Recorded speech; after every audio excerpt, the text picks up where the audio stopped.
পুকুরের জলে জাল আর পলোর ছোঁয়ায় তৈরি হয় এক অন্যরকম জীবন্ত ক্যানভাস।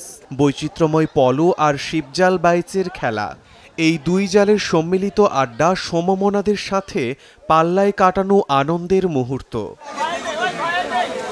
জলবায়ু পরিবর্তন ও পলি পড়ে টাঙ্গাইলের অনেক খালবিল ও নদীর পানি শুকিয়ে যাওয়ায় পুকুরে আয়োজন করা হয় পলো ও শিপজাল বাইচ।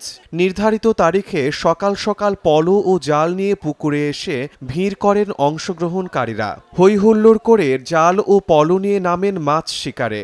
রুই, কাতলা, ব্রিগেড, তেলাপিয়া সহ বিভিন্ন মাছ ধরা পড়ে তাদের জাল ও পলোতে।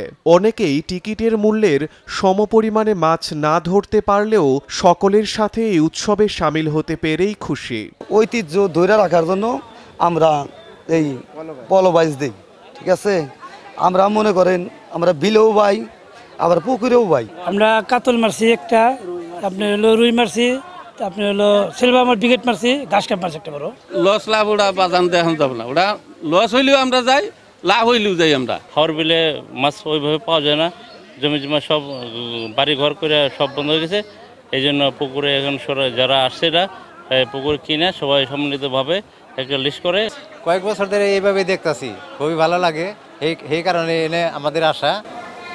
আগে খাল বিলে পর্যাপ্ত পানি ও মাছ থাকায় সেখানে পলো বাইচের আয়োজন করা হতো, কিন্তু এখন পানি ও পর্যাপ্ত মাছ না থাকায় পুকুর কিনে এই বাইচের আয়োজন করা হয়। পুকুরটা আমরা কিনে নিছি, একবারে কিনে নিয়ে আমরা সবাই মিলে গ্রাম বাংলার ঐতিহ্যকে ধরে রাখার জন্য সবাই মিলে পলো আর জাল বাছ দিছি, ঠিক আছে।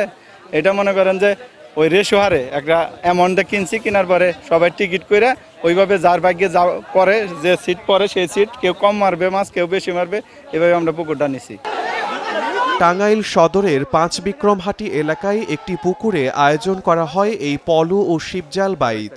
৬,২৫০ টাকা মূল্যে ১২টি টিকিটের মাধ্যমে জেলার ৩৬ জন প্রতিযোগী এই বাইচে অংশ নেয়।